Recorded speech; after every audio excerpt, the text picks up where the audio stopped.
नमस्कार, मैं अमित गौतम और आज हम आपको एक ऐसे बच्चे से मिलवाने जा रहे हैं जो न सिर्फ बोर्ड परीक्षा में स्कूल टॉपर बने हैं बल्कि 51,000 रुपये बोर्ड परीक्षा द्वारा आयोजित क्विज और ओलंपियाड के माध्यम से जीतकर अपने ग्रेजुएशन तक का खर्च निकाल चुके हैं। तो हम बात कर रहे हैं गोपालगंज जिले के कुचायकोट प्रखंड के खजरी गांव के आयुष के बारे में।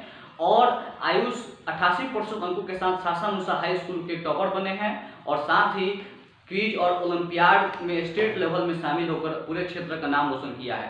तो सबसे पहले हम आयुष को इनकी सफलता के लिए ढेर सारी बधाइयां देते हैं और भविष्य के लिए शुभकामनाएं देते हैं। Ayush, thank you sir. और अब हम इनसे कुछ सवाल करेंगे इनकी पढ़ाई को लेकर और उसके बाद इनके शिक्षक से भी हमारा सवाल होगा।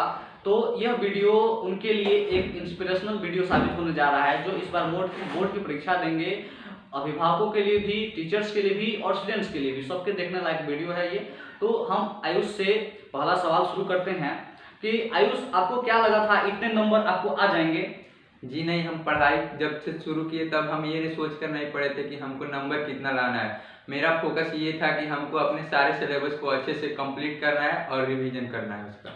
चलिए, इन्होंने फोकस नंबर पे नहीं रखा था, सिलेबस पे रखा था, ये बहुत अच्छी बात है। दूसरा सवाल हमारा आयुष से यह है कि इनके घर का क्या माहौल था, क्योंकि ये गांव से बिलोंग करते हैं, ग्रामीण क्षेत्रों से बिलोंग करते हैं, तो घर का क्या माहौल था। मैं इनसे ये पूछना चाहूँगा कि क्या आपको सिर्फ पढ़ाई करने की छूट मिली हुई थी?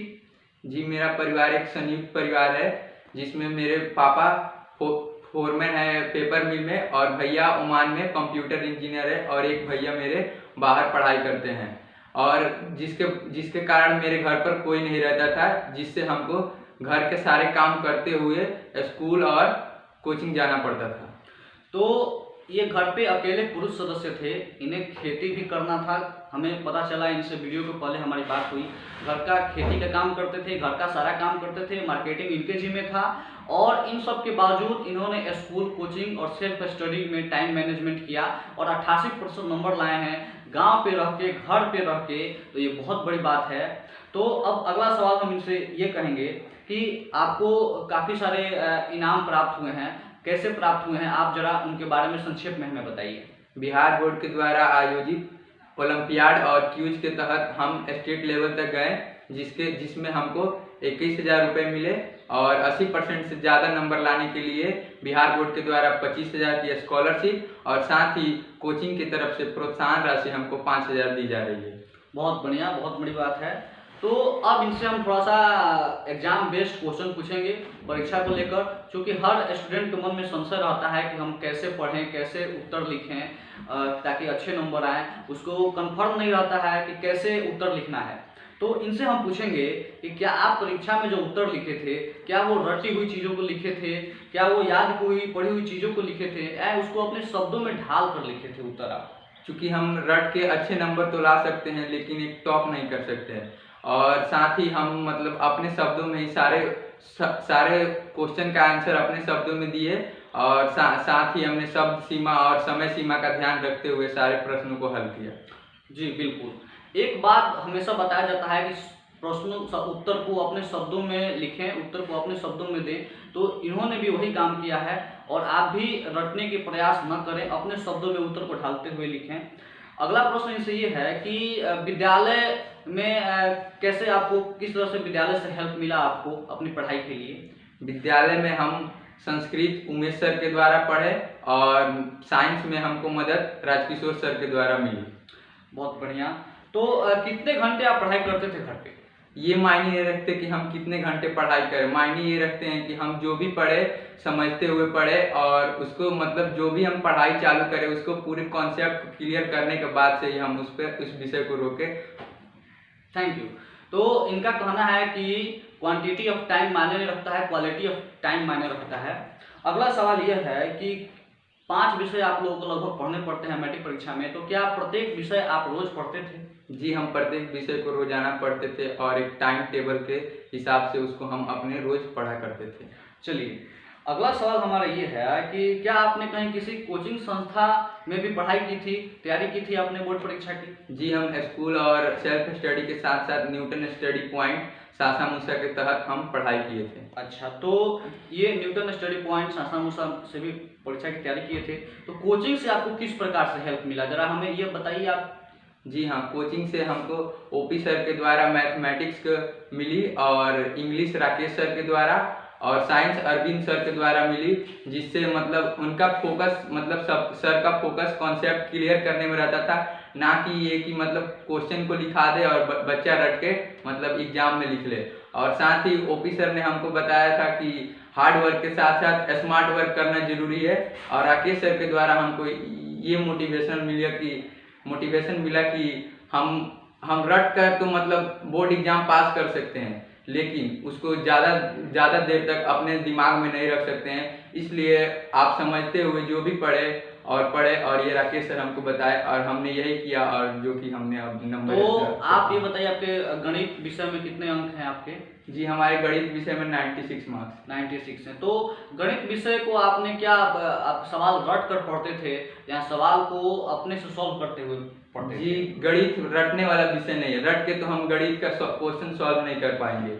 इसलिए मतलब जो भी हम पढ़ते थे वो कॉन्सेप्ट को पहले क्लियर करते थे, फॉर्मूला को मतलब हम रिवीजन करते थे, और फॉर्मूला कैसे आता हम इस पे पूरी फोकस करते थे, और साथ ही सारे क्वेश्चनों को बार मतलब अनेक बार उसको हल किया करते थे। चलिए, गणित का यही सूत्र है गणित पढ़ने का।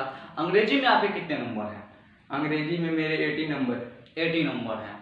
देखिए, अंग्रेजी एक ऐसा विषय है जिसमें बिहार के बच्चे बहुत कम नंबर उठाते हैं और अधिकतर बच्चे तो फेल हो जाते हैं। यह अनिवार्य नहीं है पास करना, अन्यथा 50 से 60% बच्चे कभी भी मैट्रिक पास नहीं कर पाते।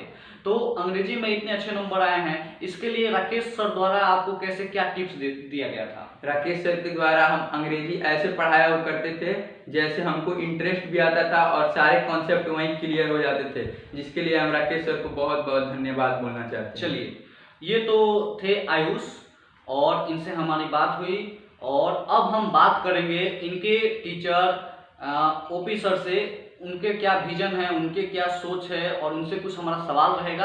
तो अब हम बुलाते हैं ओम प्रकाश सर को। तो अब हमारे साथ हैं आयुष के teacher OP sir, Newton study point Sasa Musa के डायरेक्टर। और अब हम इनसे कुछ कड़े सवाल करेंगे कि ये बच्चों को प्रिपरेशन कैसे कराते हैं। तो पहला सवाल हमें इनसे ये रहेगा कि इंस्टीट्यूट तो बहुत सारे हैं, इन्होंने अपना इंस्टीट्यूट खोला है, तो क्या विजन को रखते हुए, किस विजन को रखते हुए इन्होंने अपना इंस्टीट्यूट खोला? जैसा कि मेरा कोचिंग का ही नाम है कि न्यूटन स्टडी पॉइंट, न्यूटन के नाम पे ये कोचिंग है।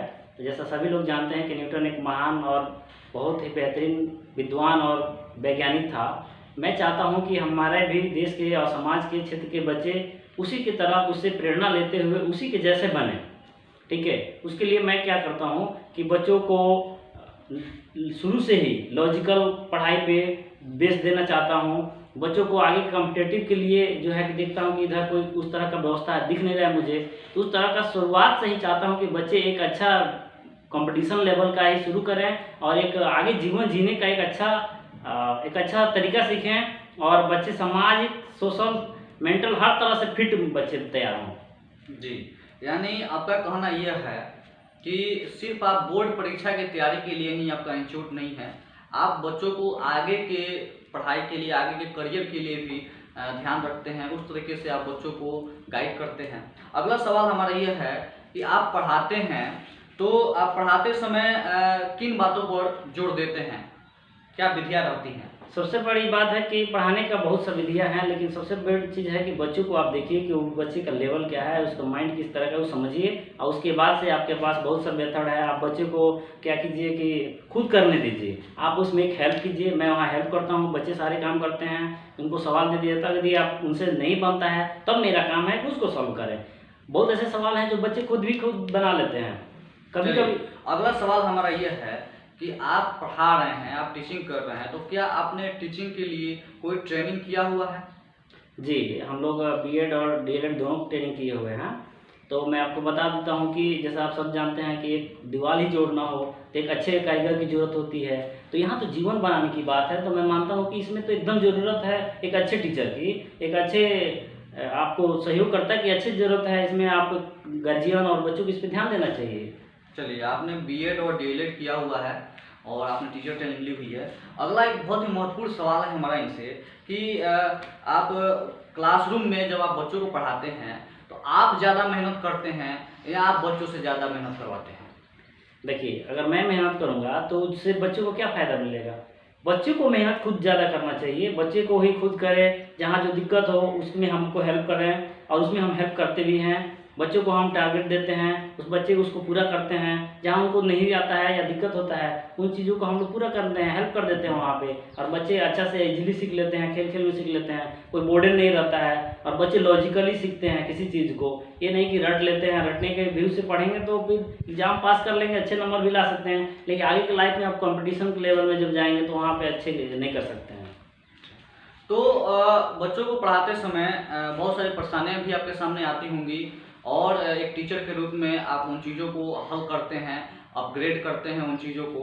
तो अभी एक हम आपसे सुझाव मांगेंगे सभी बच्चों के लिए। कोरोना में चूँकि इंस्टीट्यूट बंद है तो बच्चे किस प्रकार से पढ़ाई करें, अपनी तैयारी करें, इसके बारे में आप दो से तीन बिंदुओं में सुझाव दीजिए कि कैसे पढ़ाई बच्चे अभी करें। सबसे मेन जरूरी है कि बच्चे इस समय कहीं आना जाना थोड़ा मुश्किल हो चुका है कोरोना कोविड-19 महामारी के कारण।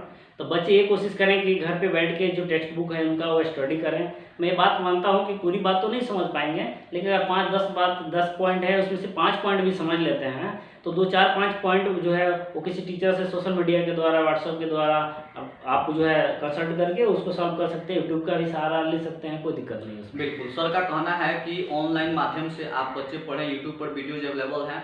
बिहार सरकार ने विद्यावाहिनी नामक एक टेक्स्ट बुक ऐप जारी किया है, उसके अलावा आप अपने टीचर से कंसल्ट कर सकते हैं व्हाट्सएप के थ्रू, और सेल्फ स्टडी कीजिए। तो ये हमारा इंटरव्यू था आयुष के साथ और उनके टीचर ओपी सर के साथ। अगला जो मेरा वीडियो बेस्ट होगा हम लोग का, वो वीडियो हम बनाएंगे मैथ्स को लेकर। बच्चे मैथ्स को लेकर बहुत डरते हैं, बहुत आशंकित रहते हैं, तो कैसे मैथ से का डर खत्म किया जाए, कैसे मैथ अच्छे से पढ़ा जाए, कैसे मैथ में अच्छे नंबर आएँ, इसके लिए स्टूडेंट क्या करे, टीचर क्या करे, इस पर हमारा अगला वीडियो बेस्ट होगा। जल्दी मिलते हैं आपसे। Thank you.